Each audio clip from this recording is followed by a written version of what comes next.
نحمده ونصلي على رسوله الكريم أما بعد فأعوذ بالله من الشيطان الرجيم بسم الله الرحمن الرحيم الله لا إله إلا هو الحي القيوم لا تأخذه سنة ولا نوم له ما في السماوات وما في الأرض صدق الله العظيم رب اشرح لي صدري ويسر لي أمري واحلل عقدة من لساني يفقهوا قولي اللهم ربنا ألهمنا رشدنا وأعصمنا من شرور أنفسنا اللهم أرنا الحق حقا وارزقنا اتباعه وأرنا الباطل باطلا وارزقنا اجتنابه آمين يا رب العالمين. حضرات آپ دیکھ رہے شرک کے حوالے سے گفتگو کر رہی ہے. شرک کی 3 قسموں کے حوالے سے ہم نے بات سمجھی. شرک کے ساتھ پھر اس کے 2 حصے تھے، مذہبی نوعیت کا شرک اور فلسفیانہ نوعیت کا شرک. اس پر ہماری 2 نشستیں ہو چکی. اب جو شرک کی دوسری قسم ہے شرک صفات، یہ وہ شرک ہے کہ جس میں مسلمانوں کے غلط فہمی کے شکار ہونے کا بہت زیادہ امکان ہے. جب تک چند بنیادی اصول نہ سمجھ لیے جائیں تو اس کا بہت زیادہ امکان ہوگا کہ مسلمان غلط فہمی کا شکار ہو کر اور شرک کا شکار ہو جائیں. اور شرک ہم سمجھ چکے ہیں کہ ناقابل معافی جرم ہے. اگر کوئی مسلمان بھی توبہ کیے بغیر شرک کے ساتھ مر جائے گا تو وہ کافروں کے ساتھ ہمیشہ ہمیشہ جہنم میں رہے گا. معاذ اللہ، یہ اتنا بڑا گناہ ہے. پہلے آیت الکرسی. آیت الکرسی شرک صفات کی نفی کے ضمن میں قرآن مجید کا ضربۂ سلام ہے، چوٹی ہے. جیسے شرک ذات کے حوالے سے، نفی کے حوالے سے سورۃ الاخلاص اس کی چوٹی ہے. وہی ہم نے تلاوت کی تھی، اسی کو ہم نے سمجھا تھا مذہبی شرک کے حوالے سے. اسی طرح سے شرک صفات کے حوالے سے واضح کرنے والی حقیقت کو وہ آیت الکرسی ہے. آئیے پہلے ایک مرتبہ اس کا ترجمہ کر لیں، پھر اس کے حوالے سے سمجھنے کی کوشش کریں. بسم اللہ الرحمن الرحیم. اللہ لا الہ الا ہو، اللہ نہیں ہے کوئی معبود سوائے اس کے. الحی القیوم، از خود زندہ ہے. میرے الفاظ پر غور کریں کہ بعد میں اسی کی تشریح آئے گی. الحی، از خود زندہ ہے. القیوم، باقی سب کو تھامے ہوئے، باقی سب کے سب اس کے رکھنے سے زندہ ہے، قائم ہے. لا تأخذه سنة ولا نوم، نہیں پکڑ سکتی اس کو نہ اونگ اور نہ نیند. لہو ما فی السماوات وما فی الارض، اسی کا ہے جو کچھ ہے آسمانوں میں اور زمین میں. من ذا الذی یشفع عنده الا بإذنہ، کون ہے جو اس کے پاس سفارش کر سکے کسی کی بھی مگر اس کی اجازت سے.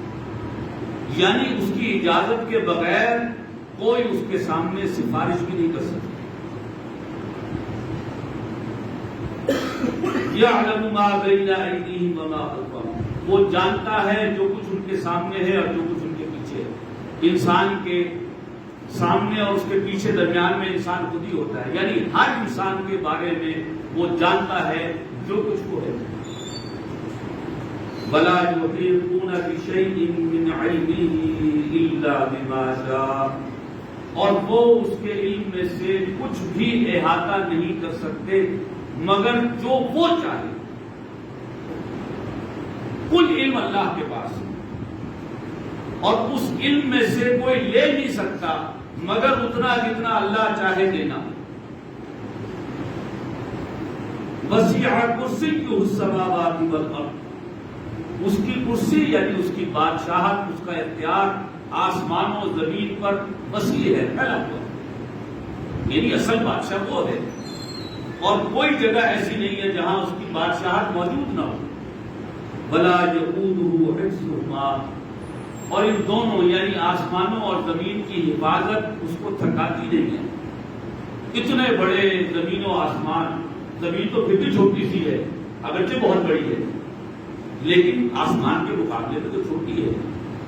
سورج ہی بہت بڑا ہے، بے تحاشا بڑا ہے ہماری زمین سے، تو وہ یہاں پر وہ زمین جس پر ہم رہ رہے ہیں اور وہ آسمان جو کہ ہمیں افق پر چھایا ہوا نظر آتا ہے تاحد نگاہ، اس کا حوالہ دے دیا کہ ان دونوں کو سنبھالنے سے، تھامنے سے اس کو کوئی تکان داری نہیں ہوتی، وہ تھکتا نہیں ہے۔ وَهُوَ الْعَلِيُّ الْعَظِيمُ، اور وہ اعلیٰ ہے، عظمت والا۔ یہ آیت کرسی ہے، اس کی بڑی تلقین آئی ہے کہ اگر فرض نماز کے بعد اس کی تلاوت کی جائے تو اس کی بہت فضیلت ہے۔ یہاں اس وقت نوٹ کیجیے کہ اس آیہ مبارکہ میں جو مضمون بیان ہوا ہے، اگر یہ مضمون ہمارے سامنے نہ ہو، یہ کیفیت ہمارے سامنے نہ ہو، یا کسی ایک میں بھی کمی واقع ہو جائے، اس کے نتیجے میں اخلاقی کردار بگاڑ کی طرف چلا جائے، اس لیے کہ پھر سزا و جزا کا تصور ختم ہو جائے گا، وہ ہم سمجھیں گے اس لیے۔ اور ویسے بھی جب شرک لازم آ جائے گا تو انسان کی ہدایت کا راستہ بند اور جنت کا راستہ بند، جب ہدایت کا راستہ بند تو جنت کا راستہ بند، اور ہمیشہ ہمیشہ کے لیے جنت کی کیفیت، اس سے ہمیں بچنا ہے۔ آج اس میں سے ایک گفتگو جو ہے وہ ہم چھوڑیں گے اگلے اتوار کے لیے، اس پر مکمل گفتگو کریں گے۔ جو شفاعت کا مضمون ہے یہ اگلے اتوار لیں گے، ورنہ پھر ہمیں وقت بہت زیادہ لگتا ہے۔ شفاعت کے علاوہ جتنا باقی مضمون ہے اس آیت مبارکہ میں اس کو آج ہم انشاءاللہ مکمل کریں گے۔ اب آئیے پہلی بات کی طرف۔ اللہ لا الہ الا ہو، اللہ نہیں ہے کوئی معبود سوائے اس کے، معبود حقیقی صرف اللہ ہے، اللہ کے سوا کوئی اور معبود، کوئی دیوی، کوئی دیوتا کچھ نہیں ہے۔ اور یہ میں اپنی گزشتہ گفتگوؤں میں عرض کر چکا ہوں کہ شرک کیا گیا، دیوی دیوتا قرار دیے گئے تو وہ کون تھے؟ اب صرف حوالہ دوں گا۔ فرشتوں کو اللہ کی بیٹیاں قرار دیا گیا، اسی سے دیوی کا تصور آیا۔ نبیوں کو، رسولوں کو اللہ کا بیٹا یا خود اللہ قرار دیا گیا کہ انسانی شکل میں اللہ آ گیا ہے، انکارنیشن کا۔ فرشتوں کو اگر اللہ کی بیٹیاں قرار دیا گیا تو وہ بھی تھے جنہوں نے جنات کو داماد قرار دیا پھر اللہ۔ تو اس حوالے سے آپ نوٹ کیجیے معاذ اللہ کہ چاہے وہ فرشتے ہوں، انبیاء رسول ہوں، اولیاء اللہ ہوں، جنات ہوں، یہ ہیں جن کو ماضی میں دیوی یا دیوتا قرار دیا اور پھر ان سے دعائیں کی جاتی رہی جو صرف الہ سے کرنی چاہیے، کیونکہ غلط طور پر تصور کر لیا گیا کہ ان کے پاس کوئی اختیار ہے، اور پھر انہیں پکارا بھی جاتا رہا، جبکہ یہی بات سمجھانے کے لیے انبیاء اور رسول آتے رہے کہ کوئی دیوی نہیں، کوئی دیوتا نہیں، کوئی اللہ کی بیٹے بیٹیاں نہیں، کسی کے پاس کوئی اختیار نہیں، کسی کو پکارا نہیں جا سکتا، الہ صرف اللہ ہے، معبود صرف اللہ ہے، اس کے علاوہ کوئی اور الہ نہیں۔ یہاں اسی بات کو کہا گیا، اختصار سے میں نے آپ کے سامنے وہ بات کی۔ اب جو اعلان میں نے کہا وہی الفاظ جو مخلوقات کے لیے استعمال ہوتے ہیں، اور خاص طور پر یہ جو میں نے جن کو دیوی دیوتا مانا گیا ماضی میں، فرشتے، انبیاء رسول، اولیاء اللہ، جنات، ان کے لیے بھی وہی الفاظ بولے جاتے ہیں، ہمارے لیے بھی وہی الفاظ بولے جاتے ہیں، اور اللہ کے لیے بھی وہی الفاظ بولے جاتے ہیں، اور اسی سے پھر انسان غلط فہمی کا شکار ہوتا ہے۔ جیسے کہ فلسفیانہ شرک کے حوالے سے بھی ہم نے بات سمجھی تھی کہ وحدت الوجود کی غلط تشریح کی گئی کہ جب اللہ ہی تھا اور اللہ کے سوا کچھ نہیں تھا تو یہ کائنات کہاں سے آ گئی؟ وہ یہ اللہ ہی ڈل گیا کائنات میں، معاذ اللہ۔ تو یہ تو پینتھیزم ہے، ہماؤس ہے، اور اس کے نزدیک ہر شے الوہیت کی حامی ہو جاتی ہے، معاذ اللہ۔ یہ وحدت الوجود نہیں ہے، یہ وحدت الوجود کی غلط تشریح ہے، اور وحدت الوجود کے حوالے سے پچھلی مرتبہ میں نے گفتگو کی، آج موقع نہیں ہے اس کا کہ آج ہماری سائنس جہاں تک پہنچ گئی ہے آج اس پر ہم بات کر سکتے ہیں۔ ماضی میں بہت مشکل معاملہ تھا اس پر بات کرنا، اگرچہ اسلاف میں مسلسل وحدت الوجود کا تصور رہا ہے، لیکن لوگوں کو سمجھنے میں دقت آتی نہیں ہے، اور اسی غلط فہمی کی وجہ سے کچھ سے کچھ بناتے رہے۔ بہرحال اس وقت نوٹ کیجئے کہ وہی الفاظ جو مخلوقات کے لیے استعمال ہوتے ہیں وہی اللہ کے لیے استعمال ہوتے ہیں، اور وہاں سے کنفیوژن جو ہے کریٹ ہوتی ہے۔ اب دیکھیے پہلا لفظ آ رہا الحی، الف لام لگ کے حیّن کے ساتھ الحی، یہ اللہ کا نام ہے، اسم، اور اس کے معنی کیا ہیں؟ وہ از خود زندہ ہے، اور اس کا پھر آٹومیٹیکلی جو مفہوم ہے وہ کیا ہے؟ اللہ کے سوا جو کوئی بھی ہے وہ از خود زندہ نہیں ہے، وہ اللہ کے زندہ رکھنے سے زندہ ہے۔ اسی طرح سے نوٹ کر لیجئے اللہ کا وجود ذاتی ہے، اس کا اپنا ہے، اس کی صفات بھی اس کی اپنی ہیں، ذاتی ہیں۔ یہ پہلی بات جو اللہ اور مخلوقات کے حوالے سے فرق ذہن میں رہنا چاہیے، اس کو یاد کریں۔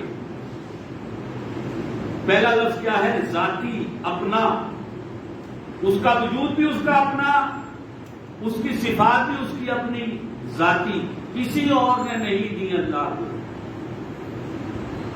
اور اللہ کے سوا جو کوئی بھی ہے اس کو وجود بھی بخشا تو اللہ نے بخشا، اس کو صفات بھی دی تو اللہ نے دی۔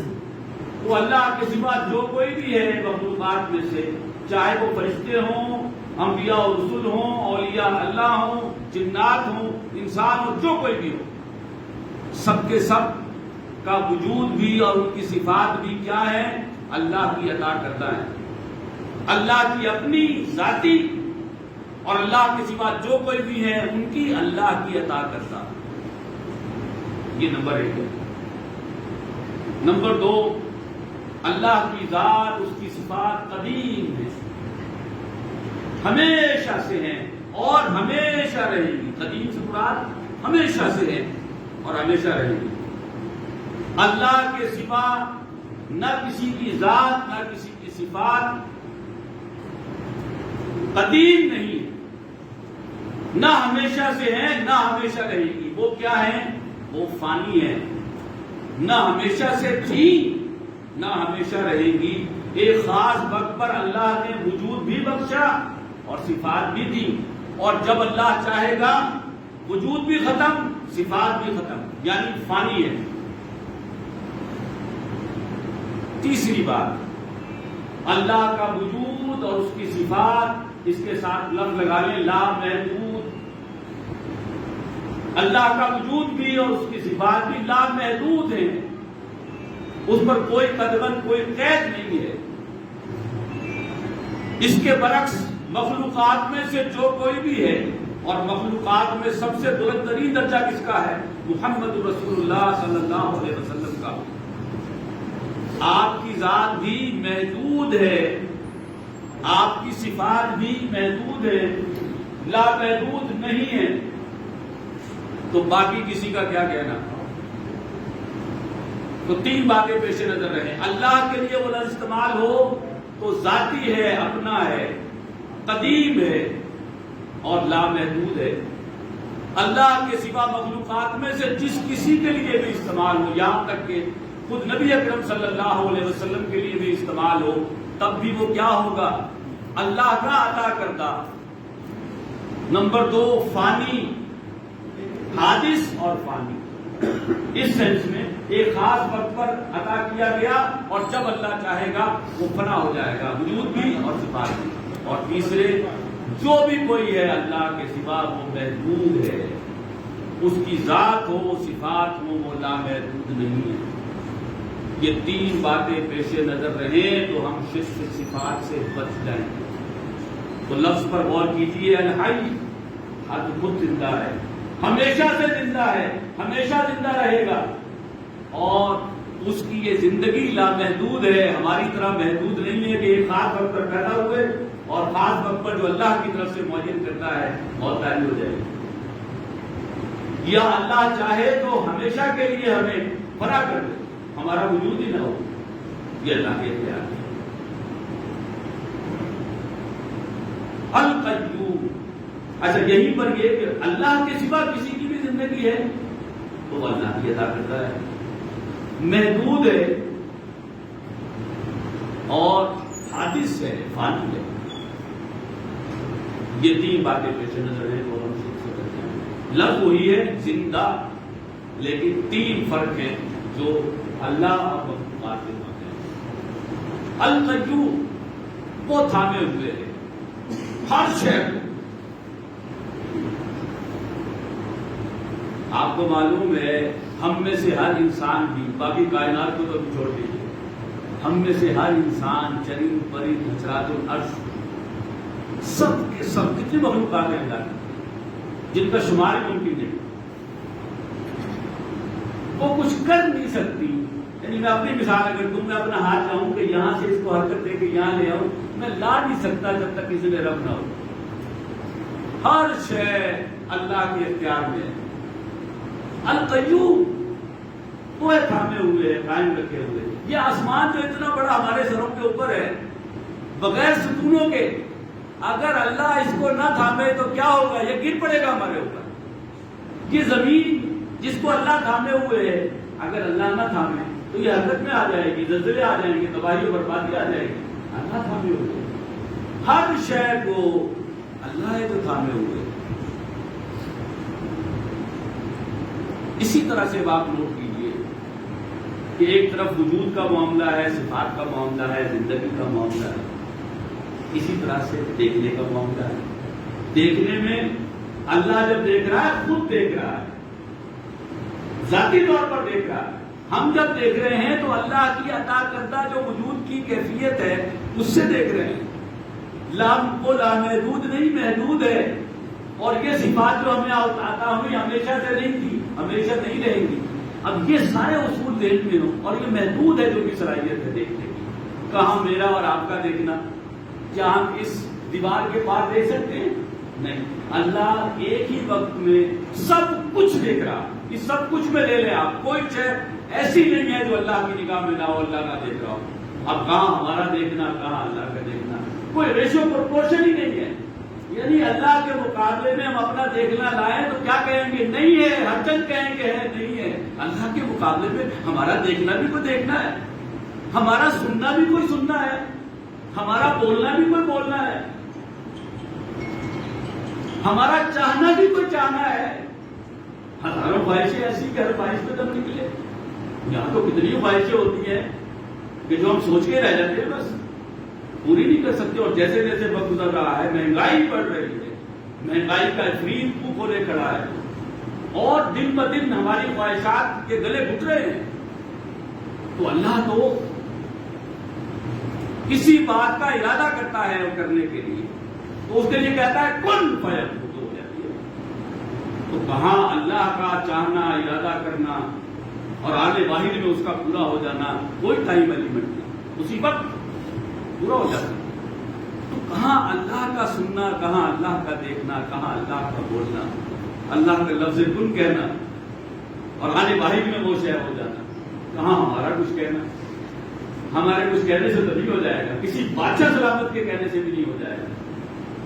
اس کے لیے اسباب و علل اختیار کرنے پڑیں گے۔ ہاں اللہ چاہے تو کسی اللہ کے نیک بندے کے ہاتھ پر کوئی کرامت ظاہر ہو سکتی ہے، انبیاء اور رسول کے ہاتھ پر کوئی جو ہے معجزہ ظاہر ہو سکتا ہے، لیکن وہ یہ نہیں کہہ سکتے کہ میں دکھا سکتا ہوں۔ جب اللہ چاہے گا تو ہوگا، اللہ کے چاہے بغیر نہ کوئی نبی رسول معجزہ دکھا سکتا ہے، نہ کوئی ولی اللہ جو ہے اپنے ہاتھ اور کرامت دکھا سکتا ہے، جو ان کا ذاتی بس نہیں ہے۔ ذاتی دیکھیں تو ذاتی صرف اللہ کے ساتھ ہے، باقی کسی کے ساتھ نہیں۔ تو اس بات کو ذہن میں رکھیں کہ جتنی بھی صفات، اسی طرح لفظ قدرت، وَهُوَ عَلَىٰ كُلِّ شَيْءٍ قَدِيرٌ، وہ ہر شے پر قدرت رکھتا ہے۔ ہم میں سے بھی تو کچھ لوگ قدرت رکھتے ہیں نا۔ Authority tends to corrupt and absolute authority corrupts absolutely۔ جہاں کہیں اختیار آتا ہے تو کرپشن کا امکان موجود ہوتا ہے، وہ رجحان کرتا ہے کرپشن کا، اور جہاں ایبسولوٹ اتھارٹی آتی ہے وہاں پھر کرپشن بھی اسی کی نسبت سے آتی ہے۔ جتنا اختیار زیادہ اتنا ہی اگر اس کا غلط استعمال ہو تو بگاڑ زیادہ۔ آج ہمارے معاشرے میں کیا ہے؟ اختیارات کا ناجائز استعمال، اور اس کے نتیجے میں جو بگاڑ ہے وہ کہاں پہنچ رہا ہے؟ اسی کے شاخسانے ہیں جو ہم جھیل رہے ہیں۔ قرض پر قرض لیتے گئے، اب وہ مقام آ گیا کہ قرض واپس کرنا ہے، اس کا سود کی قسط ادا کرنا ہے ادا کرنا۔ ایک گھر نہیں چلتا اگر آپ ایک خاص سے زیادہ قرض لے لیں۔ آمدنی کم ہے، خرچے زیادہ ہیں، اب تو آپ اپنے خرچے پورے کرنے کے لیے اب سے نہیں کافی عرصے سے یہ کرتے تھے کہ قرض لے لیا۔ آپ کا بجٹ جو ہے خسارے کا بجٹ ہوتا تھا، تو جو خسارہ ہوتا تھا وہ باہر سے قرضہ لے کے آپ کرتے تھے۔ بہرحال یہ ضمنی طور پر بات آ گئی، لیکن نوٹ کیجئے کہ جہاں اختیار ہوتا ہے وہاں اگر اس کا غلط استعمال ہو تو کرپشن تو پھر آنی ہی ہوتی ہے۔ لیکن کیا ہمارا یہ اختیار ہمارا ذاتی ہے؟ نہیں، یہ آزمائش ہے۔ یہ ذاتی نہیں ہے، ذاتی اختیار صرف اللہ کا ہے، لامحدود ہے، ہمیشہ سے ہمیشہ رہے گا۔ یہاں انسان اپنے آپ کے پاس اختیار دیکھ کر آپے سے باہر ہو جاتا ہے اور بھول جاتا ہے کہ میں نے حساب نہیں دینا۔ یہ بھی بھول جاتا ہے میں نے مرنا ہے۔ مرنا یاد ہوگا تو حساب کتاب بھی یاد آ جائے گا، وہ مرنا بھول جاتا ہے۔ حکمران بہت بڑی سولی پر ہیں، انہیں اندازہ نہیں ہے۔ جتنا بڑا حکمران، جتنے زیادہ لوگوں کی ذمہ داری کسی پر ہے اتنا زیادہ مشکل ہے آخرت کا حساب۔ اور جس نے 22-24 کروڑ کا حساب دینا ہے اتنی مشکل ہوگی اس کے لیے۔ اللہ معاف کرے، حضرت عبد الرحمن بن عوف رضی اللہ تعالیٰ عنہ، انہوں نے خواب دیکھا کہ سب جنت میں پہنچ گئے ہیں، بلکہ حضور خواب میں دیکھ رہے ہیں، حضور ہے جو انتظار کر رہے ہیں سب کا کہ سب جنت میں پہنچ گئے۔ عبد الرحمن بن عوف رضی اللہ تعالیٰ عنہ ہے، تو پتہ نہیں کتنا ہی عرصہ گزر گیا جنت میں، تو عبد الرحمن بن عوف رضی اللہ تعالیٰ عنہ تشریف لائے۔ پوچھا کہاں رہ گئے تھے؟ کہا حضور حساب دے رہا تھا۔ اللہ اللہ اللہ معاف فرمائے، اللہ آسانی فرمائے، اللہ مرنے کو یاد رکھنے کی توفیق دے، حساب کتاب کو یاد رکھنے کی توفیق، کیونکہ بہت امیر آدمی تھے۔ اگر نبی اکرم صلی اللہ علیہ وسلم کے صحابی اور عشرہ مبشرہ میں سے اپنی دولت کا حساب دینے میں اتنی دیر لگ گئی کہ جنت میں پتہ نہیں کتنا عرصہ بیت گیا نبی اکرم صلی اللہ علیہ وسلم اور صحابہ کرام کو، اور تشویش ہوئی کہ وہ آئے کیوں نہیں، کہ حضور میں حساب دے رہا تھا، اور جب آئے تو اچھے حال میں نہیں تھے، حساب دے رہا تھا۔ تو ہمارا کیا بنے گا اور ہمارے حکمرانوں کا کیا بنے گا جو 24-24 کروڑ کے لیے جواب دیں؟ بہرحال یہ ساری باتیں ضمن ہیں، لیکن آج کل کے حالات ایسے ہیں کہ ذہن چلا جاتا ہے۔ اللہ ہمارے حکمرانوں کو عقل کے ناخن لینے کی توفیق دے۔ یہ تو سب کے لیے بات کر رہا ہوں، کسی ایک کے لیے نہیں، سب کے لیے۔ اللہ کا اختیار مطلق ہے، اس کا ذاتی ہے، یہاں جس کے پاس بھی ہے وہ ذاتی نہیں ہے، وہ جواب دہ ہے۔ دنیا میں بھی اللہ جب تک بھی دے رہا ہے، دنیا میں بھی پکڑ آتی ہے۔ بچنا چاہیے اس وقت سے کہ دنیا کی پکڑ آئے، اور جس پر دنیا کی پکڑ آ جائے تو آخرت کی پکڑ کچھ آسان ہو جائے گی، ورنہ ساری کی ساری پکڑ آخرت کے لیے رہ جائے گی۔ اللہ معاف فرمائے، اللہ اصلاح کی توفیق دے۔ تو دنیا میں جو بھی اختیار ہے وہ ہمارا ہے ہی نہیں، وہ اللہ کا عطا کرتا ہے، آزمائش ہے۔ اللہ دیکھنا چاہتا ہے کہ تم ہماری مرضی کے مطابق اس کو استعمال کرتے ہو کہ اپنی منمانی کرتے ہو۔ تو اس حوالے سے نوٹ کر لیجیے کہ وہی تین باتیں ہمارے سامنے رہتی ہیں۔ اور دیکھیے اگر ہمارے ذہن میں یہ ہو کہ اصل اختیار تو اللہ کا ہے، اس کے پاس تو ہے ہی، جب اللہ چاہے چھین لے اس سے، تو کیا ہم اس کے سامنے اپنی جو ہے یہ رکھ لیں گے، ماتھے رکھ لیں گے؟ اس کو سمجھیں گے کہ یہ اختیار والا ہے تو پھر اس کے سامنے ڈر جائیں گے؟ نہیں، پھر نہیں ڈریں گے۔ جب ہمیں پتا ہو کہ ہمارا سارا نفع نقصان کا اختیار اللہ کے ہاتھ میں، اس کے ہاتھ میں نہیں ہے، اس کے آخری طور پر ملا ہوا ہے، پتہ نہیں کب چھن جائے۔ لا تأخذه سنة ولا نوم، نہ ہی اسے اونگ پکڑ سکتی ہے اور نہ نیند تو بہت دور کی بات ہے۔ اللہ کا وجود کوئی ہماری طرح کا ہے؟ اللہ کی زندگی کوئی ہماری طرح کی ہے؟ ہم تو کمزوریوں کے ساتھ ہیں، بیماریوں کے ساتھ ہیں، محدودیت ہے، ہمارا وجود تو ہمارا اپنا ہی نہیں۔ جب اللہ نے چاہا ہمیں وجود بخشا، اور جب اللہ چاہے گا یہ وجود چھن جائے گا۔ اللہ وہ ہے کہ اس کے ساتھ تھکن نہیں ہے، تھکن ہوتی ہے تو نیند آتی ہے، اونگ آتی ہے، تھکن نہ ہو تو نہ نیند کی اور اونگ کی ضرورت ہی نہیں۔ بسا اوقات انسان بہت تھکا ہوا ہو، ہلکی سی اونگ آ جائے، ٹائم نہیں ہے کہ سو سکے، ہلکی سی ایک دفعہ اونگ آ جائے تو طبیعت تھوڑی سی بہتر ہو جائے۔ اگرچہ صحیح جو بہتر ہوگی وہ تو پوری نیند لینے کے بعد ہی ہوگی، لیکن بسا اوقات انسان تھکا ہوا ہو اور ابھی کام باقی ہو تو تھوڑی دیر کے لیے ہاتھوں میں ڈرائیونگ اگر کر رہا ہو تو ایسے میں ڈرائیونگ روکتے بھی ہے، تھوڑی دیر سستا لیں، کہیں اونگ لے لیں، کسی 10 منٹ کے لیے بھی آگ لگ جائے گی تو پھر آپ اس قابل ہوں گے کہ انشاءاللہ ڈرائیونگ کر سکیں۔ تو تھکن کا ہونا جو ہے یہ کمزوری ہے، یہ اللہ کے وجود کے ساتھ یہ کمزوری کا پہلو۔ سبحان اللہ، اللہ کی ذات پاک ہے ہر عیب سے، ہر نقص سے، ہر کمی سے، ہر دوست سے۔ یہ کمزوری ہمارے ساتھ ہے، معاملہ اللہ کے ساتھ نہیں۔ نیند تو بہت دور کی بات ہے، اس کو تو اونگ کی تعریف، لہو ما فی السماوات و ما فی الارض، اسی کا ہے جو کچھ ہے آسمانوں میں۔ یہ پوری کائنات، اس کی ہر شے اللہ کی، اللہ مالک ہے اس کا، اللہ خالق ہے اس کا، وہی اس کو روزی بھی دے رہا ہے، وہی ان کو کھلا بھی رہا، کوئی اور نہیں کھلا بھی رہا، اللہ دے رہا۔ ترجمہ ضرور کر لیں اس کا، من ذا الذی یشفع عندہ الا باذنہ، کون ہے جو اس کے پاس سفارش کر سکے مگر اس کی اجازت کے، مگر اس کی اجازت کے، یعنی کوئی نہیں ہے قیامت والے دن ایسا کہ جو سفارش بھی کر سکے جب تک اجازت نہ ملے۔ اللہ کا اذن ہوگا، اجازت ملے گی تو کوئی سفارش بھی کر سکے گا، ورنہ سفارش نہیں کر سکے گا۔ یعلم ما بین ایدیہم وما خلفہم، وہ جانتا ہے جو کچھ ان کے سامنے ہے، جو کچھ ان کے پیچھے۔ دیکھیے سفارش کی بنیاد کیا ہوتی ہے کہ آپ کسی کے پاس جاتے ہیں جس کو آپ جانتے ہیں، اور ایسے شخص کی سفارش لے کر جاتے ہیں اس کو بھی آپ جانتے ہیں۔ آپ جا کر اپنے اس دوست کو، ساتھی کو یا رشتے دار کو بتاتے ہیں کہ میں فلاں نوجوان کو جانتا ہوں اور جو آپ کی ڈیوٹی لگی ہے سلیکشن کے حوالے سے، تو میں سمجھتا ہوں کہ وہ نیک لڑکا ہے، اور یہ ڈیوٹی جو ہے جو آپ کی ذمہ داری سلیکشن کی ہے یہ تو اچھے نہیں ہے۔ تو اللہ کو کون جائے گا بتا کر کہ یہ فلاں بندہ ایسا ہے، فلاں ایسا ہے؟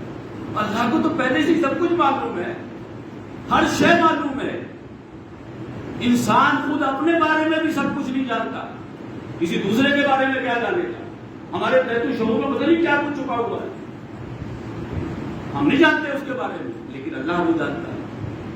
تو ہم اللہ کو کسی کے بارے میں جا کر کیا بتائیں گے؟ تو سفارش کی تو جڑ بنیاد ہی کر جاتی ہے۔ لیکن وہاں شفاعت کا حق ملے گا، لیکن ہمارے ذہنوں میں، امت کے ذہنوں میں شفاعت باطلہ کے تصورات کہ کوئی ہستیاں ہوں گی اس والے نہیں، ایسا اس کی نہیں۔ اس پر بات کریں گے اگلے بار۔ وَلَا يُحِيطُونَ بِشَيْءٍ مِّنْ عِلْمِهِ إِلَّا بِمَا شَاءَ، اور اس کے علم میں سے کوئی بھی احاطہ نہیں کر سکتا مگر جو اللہ چاہے۔ کل علم اللہ کے پاس،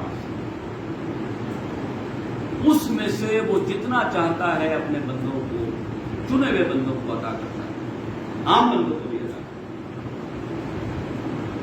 تو یہاں نوٹ کیجئے، کل علم کس کے پاس ہے؟ اللہ کے پاس، اور پارشلی علم کس کے پاس ہے؟ مخلوقات کے پاس۔ جتنا جتنا جس کو دے دیا وہ اللہ کا دیا ہوا ہے، اس کا مخلوقات کا فیصلہ نہیں کہ ہمیں کتنا علم ملے، نہیں، اللہ جس کو چاہتا ہے جتنا علم چاہتا ہے دیتا ہے۔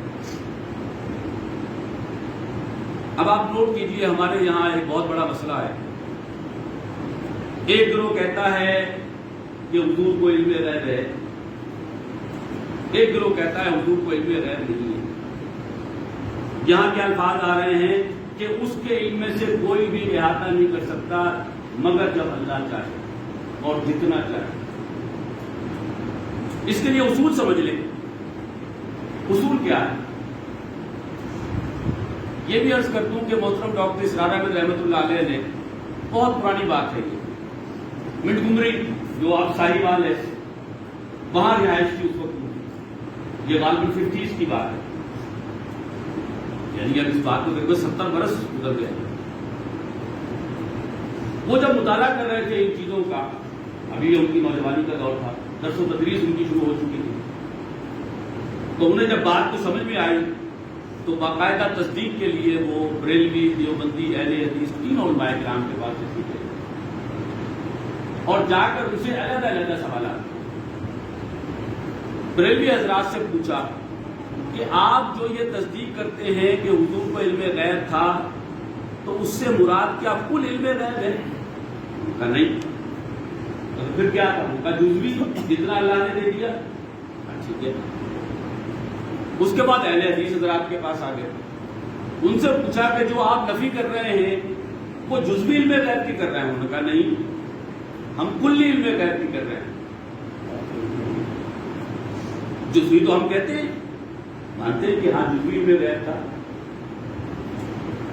تو تعریف میں فرق ہے، جو نفی کر رہے ہیں وہ کل علم غیب کی کر رہے ہیں، جو اس بات کر رہے ہیں وہ جزوی علم غیب کا کر رہے ہیں۔ یہ سمجھ لیں اچھی طرح سے۔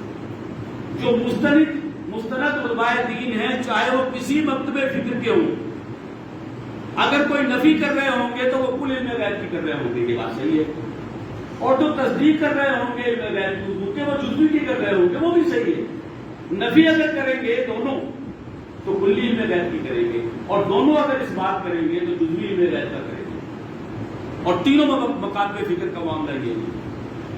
ہماری مقصد امت میں، بلکہ اہل تشیع کے یہاں بھی آپ چلے جائیں گے تو یہی بات ملے گی آپ کو کہ جزوی جو ہے علم غیب، اس کی وہ کا اس بات کر رہے ہوں گے، کلی علم غیب کی نہیں کر رہے ہوں گے۔ کوئی اختلاف ہے ہی نہیں۔ یہ اختلاف برائے اختلاف ہو گیا ہے کہ ایک طرف نفی ہو رہی ہے، ایک طرف اس بات ہو رہا ہے۔ جب آپ جا کر تحقیق کریں گے تو آپ کو پتہ لگے گا کہ جزوی علم غیب کی کا اس بات ہو رہا ہے اور کلی علم غیب کی نفی ہو رہی ہے۔ اس اصول کو سمجھ لیں۔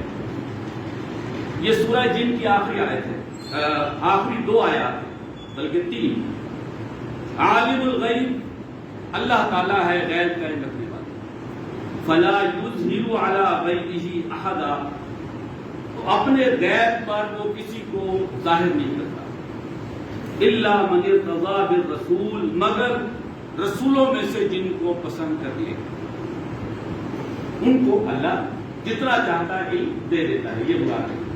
فَإِنَّهُ يَسْلُكُ مِن بَيْنِ يَدَيْهِ وَمِنْ خَلْفِهِ رَصَدًا، تو پھر ان کے آگے سے، ان کے پیچھے سے چوکیدار، پہرے دار یہی فرشتے چلتے ہیں، تاکہ وہ جو غیب سے متعلق ان کو علم دیا گیا ہے یا وحی ان پر آ رہی ہے، اس کی چوکیداری ہو، پہرے داری۔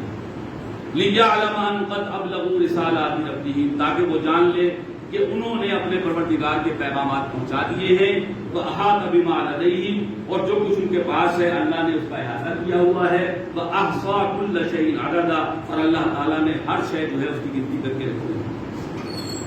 اللہ نبیوں میں سے اور رسولوں میں سے جن کو چاہتا ہے جتنا جتنا چاہتا ہے غیب سے متعلق علم دیتا ہے، اور ان میں ٹاپ پر کون ہے؟ محمد رسول اللہ صلی اللہ علیہ وسلم۔ 7 آسمانوں کی کیا سیر نہیں کرائی گئی آپ کو؟